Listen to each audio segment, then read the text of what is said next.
Hello, and welcome back to another Van FM entry. Was it number 5 now? It's number 5. I'm actually kind of proud of myself for making these many, having made. God, it's early in the morning. I just coffee. Need more coffee. Hold on. Ah, I'm proud of myself for having, um, the aptitude, the determination to have made 5 episodes or entries to this podcast. And it's fun every single time. And the best part about it is that I actually just tune out my brain and just talk. And I love it. And thank you so much for tuning in. So what has been going on this past week with the stream, with the channel, with anything to do with content creation? What's been going on? Well, I think the highlight of my week has been the unboxing of all the items that I let the community purchase on the Chat Goes Online shopping event. I'm going to make a video highlighting that happening on stream, but it was a blast. It was a lot of fun. All of the things that I said, were coming, they came, and it was just there was something to do with everything. I had a little bit of fun with every single item. Not every single item. So there's some things that on the list I have to wait, or I'm gonna do a little bit later, like the Bob Ross chia seed or chia pet, the Bob Ross chia pet. That I want to make like a little IRL stream of me setting up and putting up somewhere, and then the MRE ration.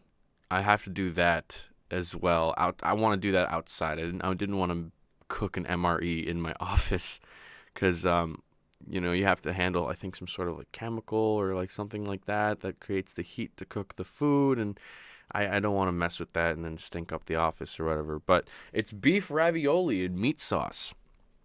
I don't know if ravioli is inherently dairy, but if it is, that might just be the one thing I can't really enjoy.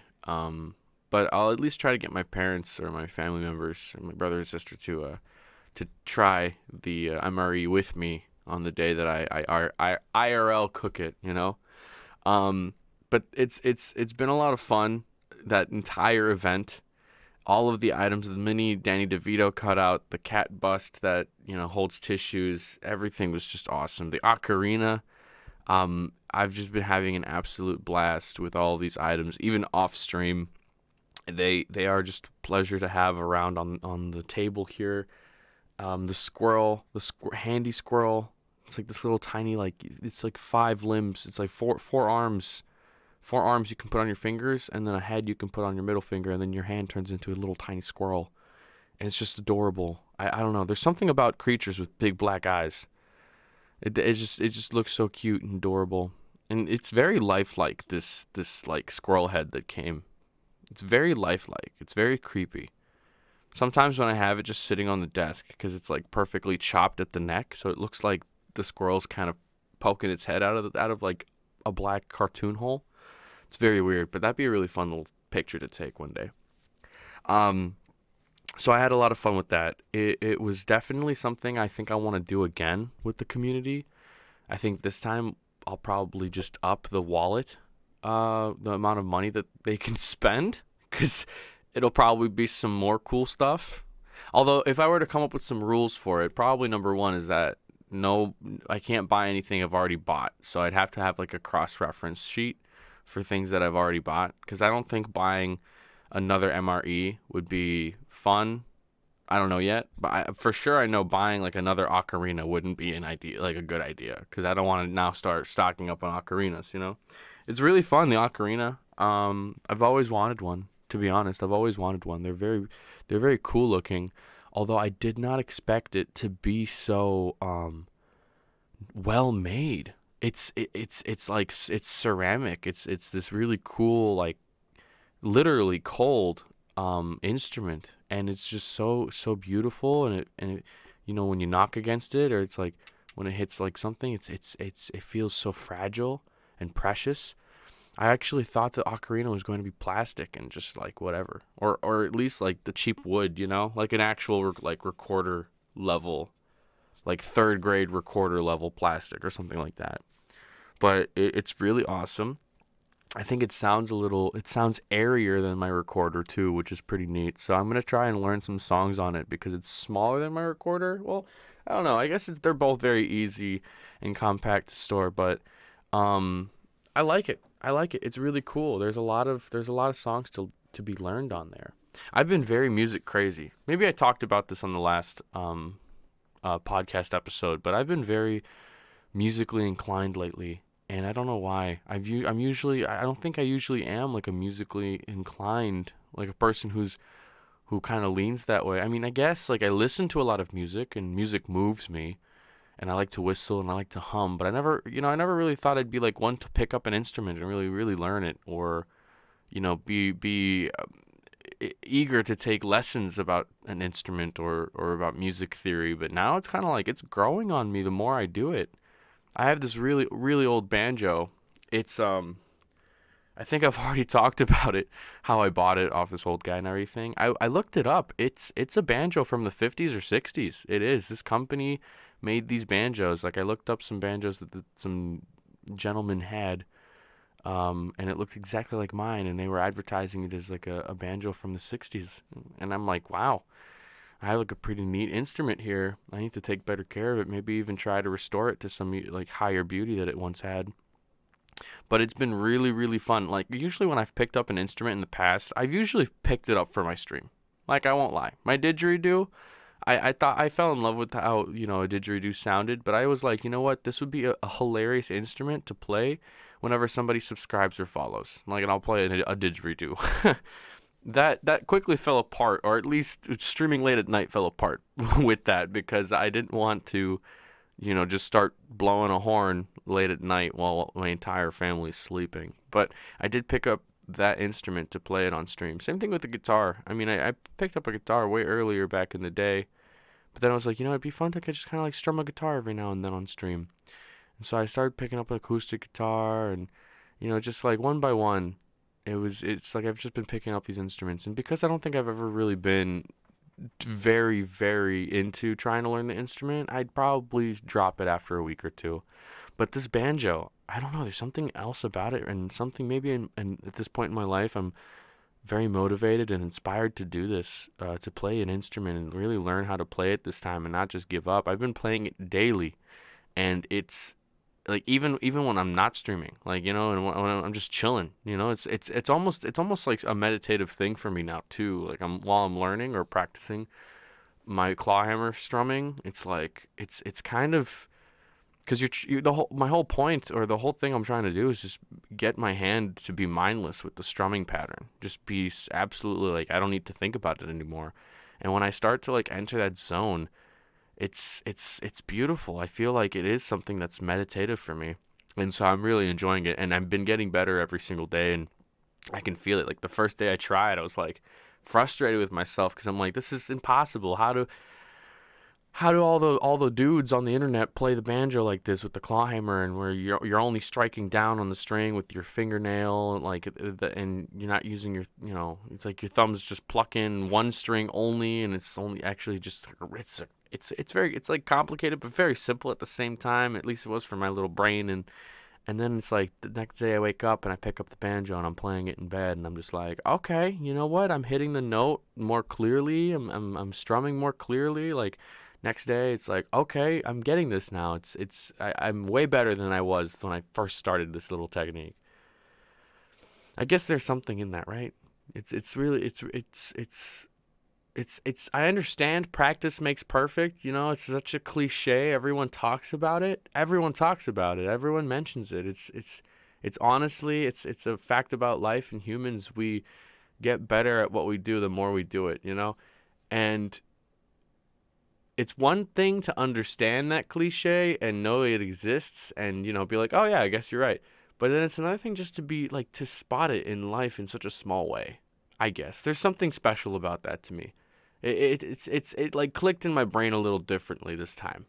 Like it's such a common phrase, but me playing the banjo and then playing it daily and seeing the next day how I get better at playing the banjo, I'm just like, yeah, you know what? I do see that, and then it starts translating to everywhere else in my life. It really does. It starts translating into, social interaction. It starts translating into my other hobbies. It starts translating into my ambitions. And the more you work on it, the better you get at it. And I think that's definitely how streaming has unfolded for me.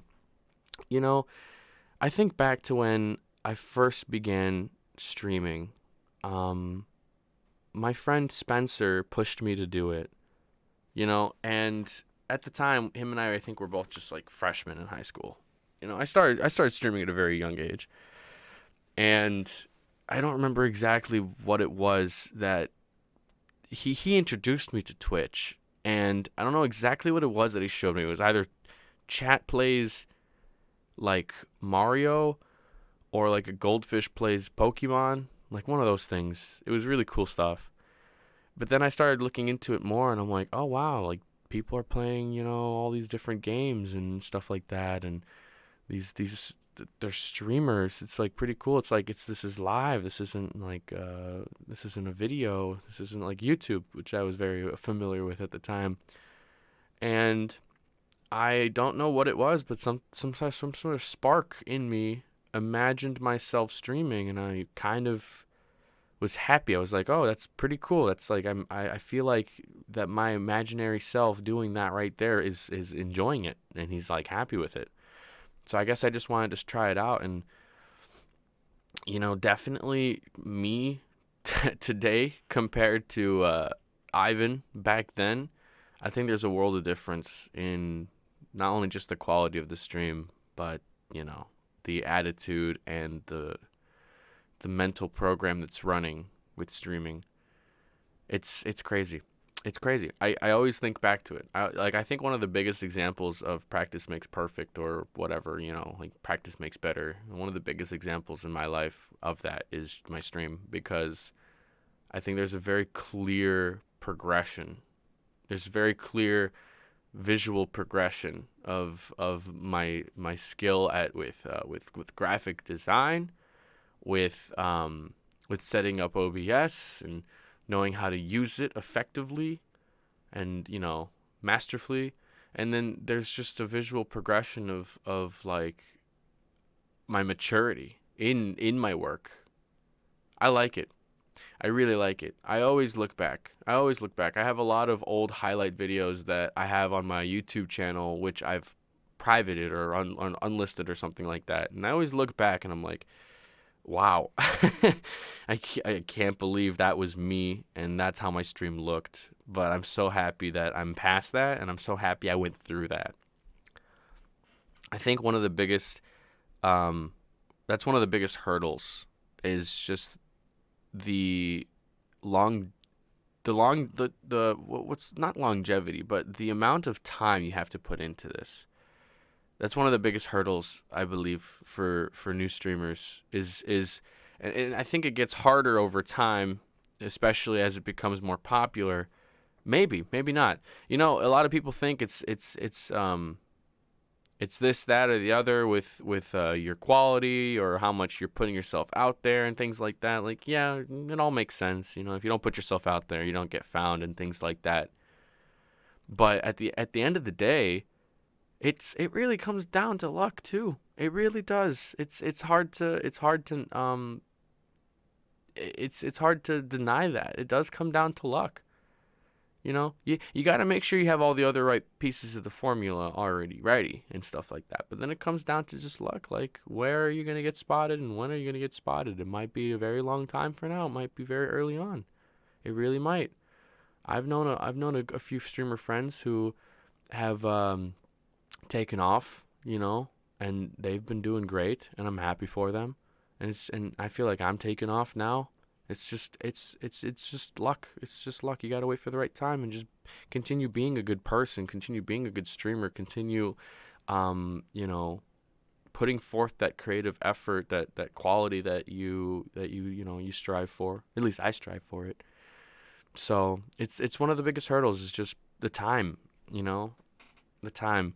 But it's there's this notion that you go into it and you're gonna be like immediately like, bam, things are happening, people are talking, I'm entertaining a crowd. It's like even right now, I feel like what's interesting I've noticed is that like being in front of a crowd in person is still way different than streaming on Twitch. And I'm talking about like even just presenting or doing something in front of like 5 people in person is sometimes like way, way, way, way, way more daunting, and I'm not used to it than like being in front of 20, 30 people on Twitch. It's something so different, and you can probably pick that apart. It's like, oh well, you're in your room, you're comfortable, you're really used to this. Maybe you don't public speak too often. Yeah, maybe all those things are true. But like if you think about it, if one day you just wanted to be a person who told stories on a stage, simple as that. All you gotta do is tell stories. Um, it's you can't just go up there on stage for the first time at the story show and tell a story and have it not knock it out of the park. Especially if it's I don't know what it's called when admittance is like being admitted into like the club is free or whatever, and like people can walk in and out. It's like you can't go up there the first day and just like immediately knock it out of the park.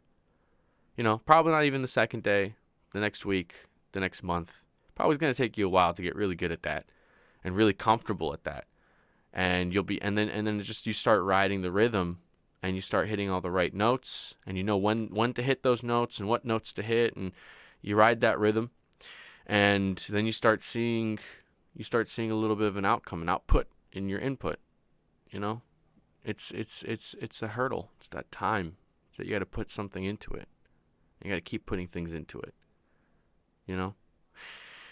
I don't know who I'm preaching to. I don't know who I'm preaching to. Who am I preaching to? Hi. Hi, how are you? Are you doing good? I hope you're doing good. I'm asking that question so late into the podcast. um I guess that's my little spiel. If anybody is trying to stream, if anybody's trying to figure out what's going on, you just got to put your time, you got to put time into it, and you got to be consistent. You got to be consistent. You got to be constantly on the prowl.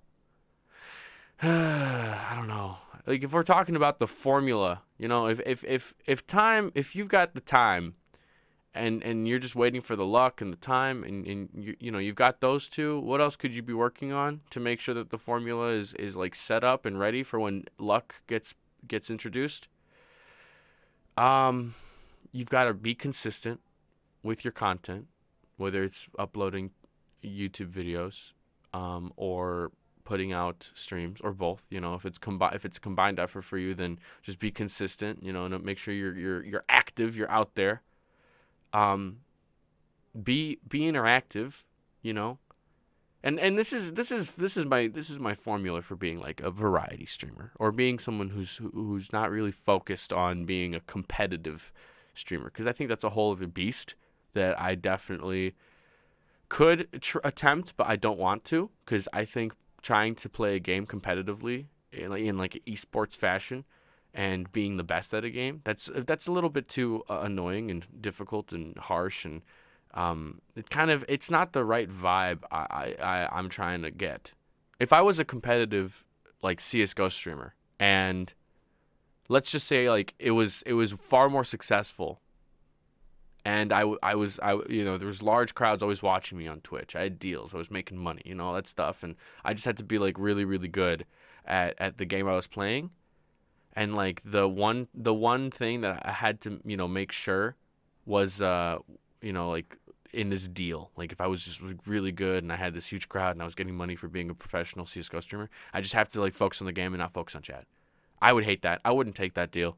I really wouldn't. I don't think that would be fun in the slightest for me. For me, all the thrill from streaming comes from the community growing, the interaction with chat, the being funny on stream, not worrying about my game. All of those things are what appeal to me about streaming.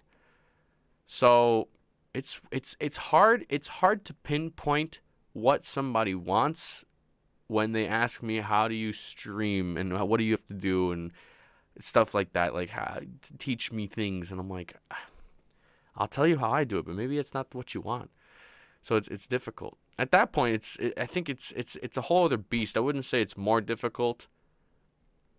I wouldn't. I might argue it's actually more difficult just to be a competitive professional gaming streamer. I think it's more difficult because it's one thing. Okay, listen. It's one thing to be really good at a game. It's another thing to be really good with people, I think. I mean, obviously. But when you're putting those two things up against each other in like a streaming situation, I think their entertainment is derived from one a little bit easier than the other. But then again, it just depends on the type of person you are. For me, I probably would be way more interested in watching someone who's like funny and intriguing and tell stories rather than someone who's just he knows how to like turn around 180 headshot, 360 headshot, and then just plant the bomb and all this other stuff. That's quick. It's a quick entertainment, but like having someone who's there and genuine and all this other stuff, like it carries a lot farther. And even if you think you aren't one, you could always become more of a genuine person, become more of an entertaining person, because you know what? Because it's just time and effort. That's all, Oh yeah. So that's just the formula. You just got to be consistent. You just got to be genuine, and then you just got to wait for the time to come in. I don't think there's really anything else. Maybe if another thing about the formula on top of being consistent and genuine is just constantly be improving your look, your style, make sure you like it, and make sure you're enjoying it. Everything's just in place. You're waiting for the guests to come into the house. You have your house.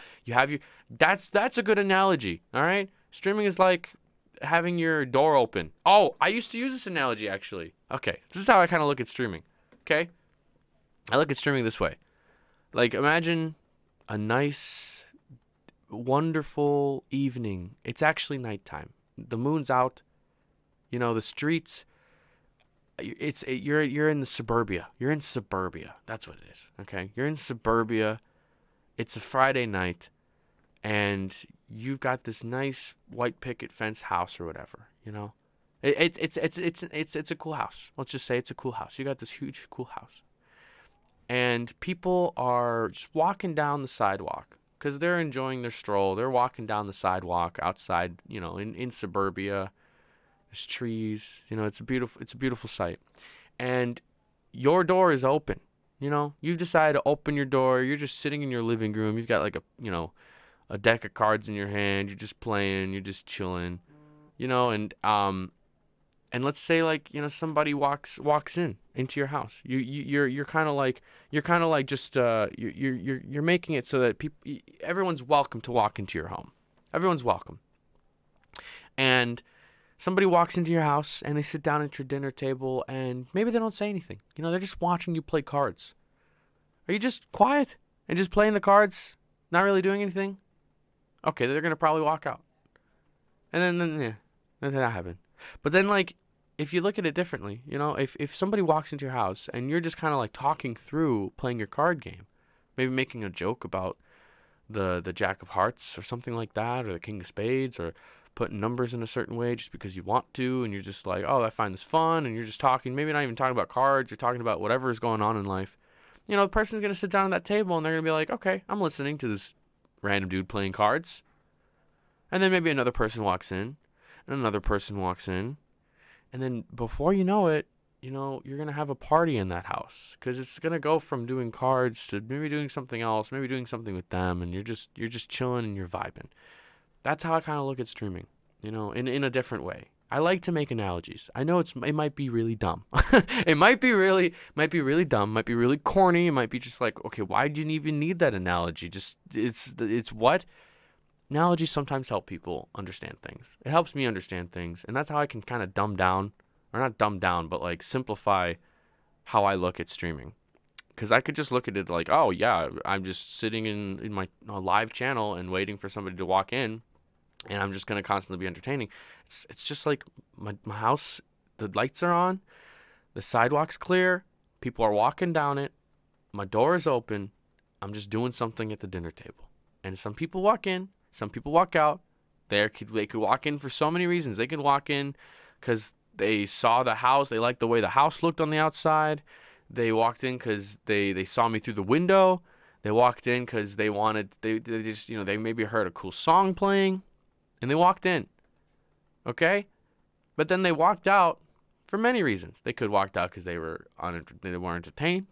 They didn't, whatever that they thought was really awesome outside didn't meet their expectations. They have other plans, they walked out. And it could be for many reasons. And at the same time, it's like, it's just that's how it feels for me. Just how it feels for me. Just an open party.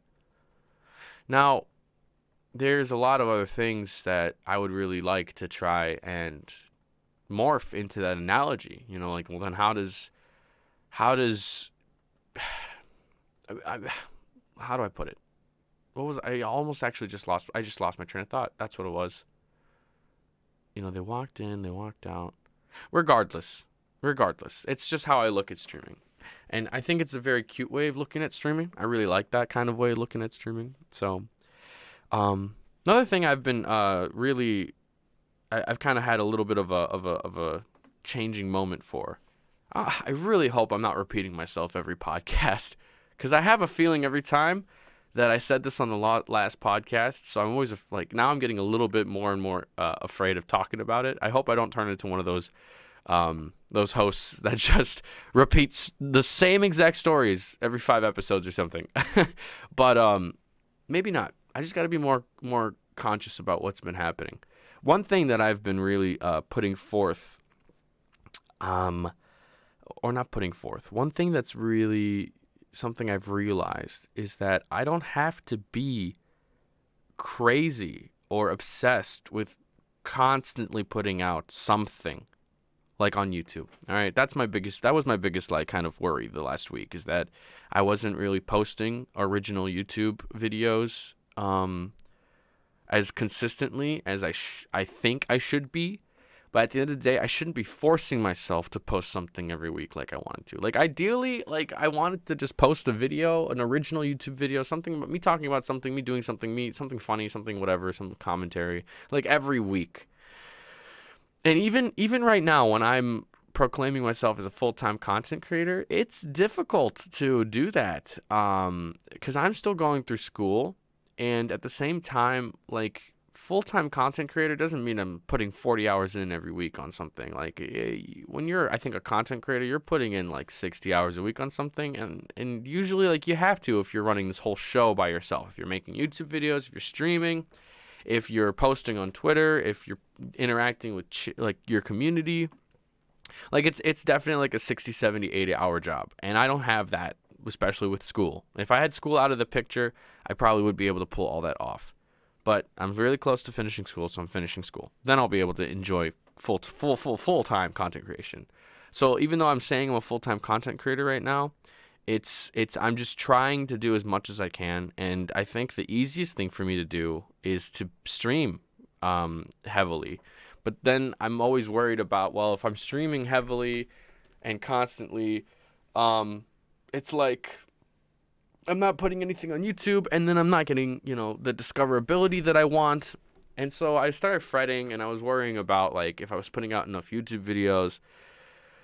But then I took a step back, I calmed down, and I realized that if I'm going to be pushing myself too hard on that part of my dream, it's going to burn out really quick, and it's going to suck. So I ended up just kind of accepting that a YouTube video doesn't have to be out every week, and then when I get inspired and I have the motivation, because that's what it was. I didn't have the motivation or the inspiration. I had a few YouTube video ideas, but they really fell through. They were like they're the type of idea that you're like, you get really excited about, that you just had this idea, and then you want to start doing something about it, and maybe you open up a Google Docs and you start like typing about the idea and stuff like that. But then, like, after like an hour or two, you're like, yeah, I don't know if I want to do that. That was kind of those YouTube ideas were like, that's what I had the last few days. And because of that, I kept like coming back to those YouTube videos, and I'm like, or those ideas, and I'm like, you know what? I need to, like, it's getting closer and closer to the weekend. I should probably actually pick up one of these ideas and just put it out there for just putting it out there sake. But then that was the wrong move. And I started fretting about it, and then like worrying it too much, and actually wasting my time trying to make something I didn't really want to make. So I took a break from those things, and I'm like, you know what? Let's just take advantage of whatever motivation I currently have, whatever inspiration I currently have. And currently, I want to be streaming more. I want to be playing games. I want to be doing IRL content. I want to be cooking. I want to pour more time and effort into that if I'm really passionate about that right now, more than YouTube videos. So that's what I've been trying to put myself towards. And it's been paying off. It's been nice. It's been really, really fulfilling to just turn on the stream and go for that. And then what was really, really cool is that while I was streaming and I had that realization of like, I streamed after I had that realization of like, I don't have to put out a YouTube video every week. And then cool moments happen on the stream, and not just like, clips where it's like 30 seconds. It's like a whole 15 minutes of action happened on one of my streams. And people in the chat were like, "Oh my God, you have to turn that into a highlight video and put it on YouTube." And I'm like, and then the classic like from SpongeBob, Patrick's like inside the zoom in on his head, like the plugs just like connected, or whatever. And I was like, you know what? That's it. If I want to put together a YouTube video, and I don't want to be making an original YouTube video, like at first this idea appalled me, but I was like, the stream content has got to be worth it for it to translate to YouTube, and I think it was, and I was like, you know what, I could do that. And then not only does that, does that make me more comfortable with the idea of rehashing stream content for YouTube? Because like, let's be honest, not everybody makes it to the streams. Not everybody makes it to the streams, and the YouTube videos are there, and they're alive for a very long time. So if I take a really cool moment that I want to share with the rest of the community that maybe I couldn't fit into a 30-second highlight, and I couldn't, and making highlights on Twitch is weird and not really, nice. And I can also promote and put that highlight out there a little bit more with like Twitter, using the YouTube link and everything. So I was really happy with doing that. And then it got me more excited, and it actually encourages me to try and make more of those types of moments that are really fun, that are prolonged, that are like something that's worthy of putting on YouTube and sharing with the rest of the community and whoever else out there that hasn't heard of us yet. It motivates me to I hate to use this word, but farm those moments. I feel like every big streamer now uses that word, farming. Like when you're farming Twitch emotes, trying to get chat to say Kappa more for some reason, or like true lol W, or you're farming like vibes. I like to farm vibes. I do like that phrase. It's cool, farming, because it's not like I'm trying to grind for it, but it's just funny to be like, yeah, this is what I'm working towards. It's like what I want. We're on the platform for something. We're trying to get something. I want to get cool vibes and meet cool people. That's what I'm farming. Everyone's farming for something. Remember that. Everyone is farming for something. So I'm very, very happy to be more and more comfortable with taking stream content and putting it on YouTube. And it's been a lot of fun so far. And it actually kind of encourages me to do more YouTube things in different ways. Like the stream, the video or the stream I had where I opened up all of the stuff that we bought on Amazon, all of that stuff, or that entire stream, I'm going to cut it up. I'm going to, make it look pretty, and I'm going to put it on YouTube. And then people who weren't there for the purchasing of the items or the opening of the items can watch that and be like, oh, cool, this is awesome. I'm part of this community that did this like really funny gag. I'm going to put the, I'm going to take me cooking the MRE, and I'm going to make that a YouTube video and title it like, man eats MRE first time, something like that, innocent clickbaits, I call it, because it's what it is. I am eating an MRE for the first time, so I'm very, very excited about that. But it's the spark. I go through these phases where I'm like really into making YouTube videos, and then I'm really not. And I don't know what it is, but it's actually, I look back and I look at my like my history of content creating, and I'm like, yes, that is so true. There are like so many points in my YouTube creation history process that like I make like 10 videos. Sometimes they're all in a series, sometimes they're not. I make 10 videos, and then I don't make any videos for a while. And then I come back and I make like 4 or 5 videos, and then I walk away. And then I come back and I'm like, okay, another 5, 6, and then I walk away. And then this time, I think I've been the most consistent, and I've made the most videos. Really, it's the longest run, and I don't necessarily have to stop making original videos. You know, I can take a break from it and just keep making other videos. So I'm very, very excited about that. Another problem I'm having is kind of finding my niche with it. Being a variety streamer and all, I've kind of come to terms with the fact that I don't need to have like a main game, which is awesome, or like a main category, which is awesome. I could be cooking, I could be gaming, I could be doing whatever I want. I like that. But when it comes to YouTube, it's kind of like I'm still lost there. I'm still like, well, what kind of content should I consistently make that people come back for? And people are like, yeah, okay. You know, this guy, he has some tips about streaming. Okay, well, there's a lot of people out there like that. This guy, he comments on videos. There's a lot of people like that on there on that. And I'm kind of like realized, like, well, you know what? There is a lot of people out there like that, but maybe people will come back and enjoy the type of videos I'm making because of the way I make them or the way I talk in them and stuff like that. Just trying to keep myself motivated. And but then there's still like well, what topic should I focus on? What should I do? What do I enjoy the most? I've thrown a lot against the wall, and I don't know what's sticking for me. I'm still kind of like hazy with that. I don't know exactly what is it that I want to be making videos on. I guess I can just keep throwing things at the wall until I enjoy something. I don't know. I guess we'll find out. There's still plenty of time. There's still plenty of time. I'm very happy that I get to basically keep doing this full-time content creating thing till June. Till July. I got some major bills extended till July. So I can keep doing school, no worries. I can keep doing this, no worries, till July. I'm very, very happy.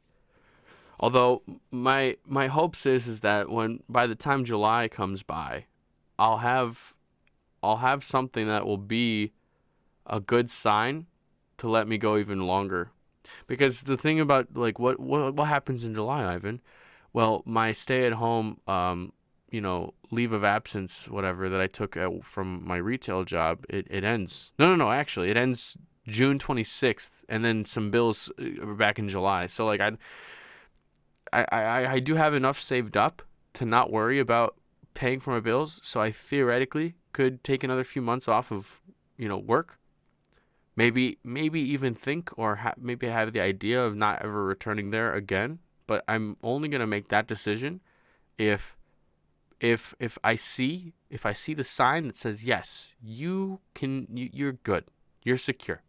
But if I don't see that sign, I'm gonna have to really take a good hard look at it. But if I don't see that sign, I might have to return to retail, and I'm not really excited about that because I think I've been the most happiest I've ever been in my life at this point right now. There's so many things that are on the climb, that are on the rise, that are soaring through the air, like with my content creation, me as a person, myself, health and everything, socially, emotionally, everything. Like I'm just like I'm rocking it. I'm so happy. Life is amazingly good, and I mean I can go back. I want to make my money. If I have to make it somewhere, I'll make it there. But I really wouldn't want to. So we'll see. I'll just keep doing a good job that I'm doing right now because I think it's gonna pay off.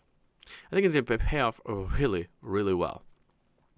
Because the thing about retail, when I was working, like I've worked a good amount of jobs. I was a telemarketer, I was a lifeguard, I worked in a manufacturing facility, and I worked in retail. And all 4 of these jobs, they all taught me something. With lifeguarding was fun. I got to be in the sun. I got to be around all my friends. I got to just relax and swim and and enjoy nice hot summer days, but uh, it's just so boring, you know? People don't drown as often. I mean, like, I think there's definitely nowadays people are much smarter when it comes to swimming in the water. And don't get me wrong, I've had to save a few lives before. Um, but it was like 99% of the time just sitting in a chair. And yeah, you're looking out and you're just watching over people, but you're you're just so bored. You're so bored. You can't help but like, just fall into that boredom and think about life. So I was like, lifeguarding is cool and all, and I did it for 3 summers, but I'm like, I can't keep doing it because it drains me. It drains me.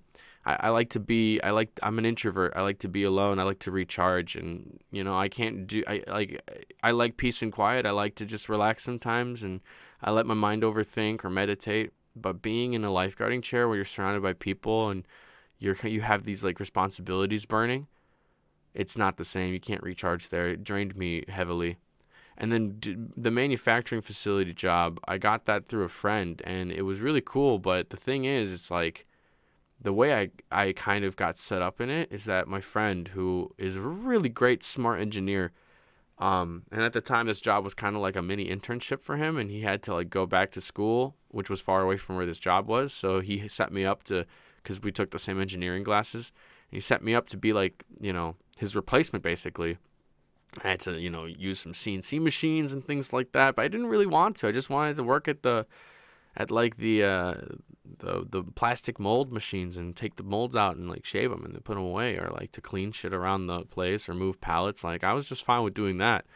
So that job was like very worrisome. There was a lot of pressure and I didn't have enough knowledge to really succeed there. I did my best. I lasted there a few months, but it was just like difficult, and I got let go there. That was like the only job I've been let go at. But there it is, and it was just because like I was doing my best, and I wasn't making any mistakes, but I wasn't cut out for what the description was, and I just kind of got set up into this job that really I shouldn't have in the first place. And then working at the telemarketing center, that was my longest job. I worked there for like a year and 7 months, and it was a fun time. It taught me a lot about human interaction and how the human, how to sell. It taught me how to sell. It taught me how to talk to somebody, and I was already pretty good at talking to people because I'd been streaming for so long at this point, and I'd been all really into public speaking, and I'd be really into leading groups and stuff like that. So like the telemarketing job was kind of easy breezy for me. Um, but it was also very frustrating, and it was very depressing. And at the same time, you're in this environment where you're surrounded by salespeople. Salespeople. I'm not a salesperson, okay? But when you're surrounded by all these salespeople, people who are like obsessed with squeezing money out of folks, with just saying what they got to say to get what they want, it's different. It's a strange circle jerk, and it's like all this. It's all this like it's all these people just like saying all these self-help things and reading these self-help books and being gurus about the shit, and I mean there was definitely some people I met in that job that were really awesome, that were genuine, but everybody else was like super. It's almost cringy, the type of self-motivation you saw there. And it was good. It definitely taught me how to run the right program in my head and how to be more confident and be, assess my situation a little bit better, and just all that type of stuff. But it was a drain to try and get people to go to some place I knew that they weren't really going to get anything good out of it. It was just to get them through the door at some place. Taught me a lot, but I did it for so long because it was a really nice paying job. And I left there because there was a lot of problems I had with upper management. Like the way that they ran the place was just like abhorrently horrible. And is that a word? Abhorrent? Yeah, abhorrently horrible. I don't know. And gosh, I'm so glad I was out of there. And then this retail job, I think, is actually like it's coming up. Well, technically, I'm paused on it, so I wouldn't really count it towards like it coming up to being like the longest job I've had. But this retail job's easy, and I don't have to sell. It's like a very relaxed place. They don't, you want to sell, but no one holds you to it. You don't have quotas to meet. You don't have like a certain number of sales to make. You just enjoy it. You just relax. And I'm a closer there, and it's a chill place, and the upper management's wonderful, and my coworkers are wonderful, and it's a great place to go if I have to go somewhere. But I do feel like when I'm there, I'm just somewhere to make a buck. I'm not where I wanna be. I'm not where I'm not enjoying my time as thoroughly as I want. I'm not able to pour my true motivation, or like my true. I'm not really able to tackle my true ambitions there. I'm just kind of like walking around and cleaning, stuff and talking to people, and it's not getting me anywhere in life. It's just getting me money in my pocket for 5 hours a day, 6 hours a day. It's like I could have put in a stream there, could have felt, and I would have felt way better. But then, not having money in my pocket makes me feel bad, because I need that. Money only makes things easier in life. That's it. I don't want money for anything else. Money just makes things easier and helps get you by. I don't want it for fancy things. I don't want it for crazy stuff. Just need it to survive. All right. It's been a beautiful 47 minutes. I rambled a lot, and I really appreciate you listening to me. I hope I'm not repeating myself. I hope I'm not making it like making myself repetitive or anything like that. It just if you enjoyed today's episode, I really appreciate that. Thank you. I'm going to post it as soon as I can. I'm going to edit it as soon as I can. You've been amazing. I hope that you have a wonderful rest of your day, your night, wherever you are. Okay. Definitely check me out on my Twitch channel. I'm live there every Monday, Wednesday, and Friday, and it's my schedule. You can find it at my Twitch page, which is twitch.tv/Vonchko. I'd be happy to see you come by if you want to ask me a question live or anything like that. Okay, have yourself a good one. All right, take it hella easy, and long live Van Holla. Bye-bye. Dildo, I like. Putting the dildo away. Closing the dildo. Dropping the dildo. We're good. All right.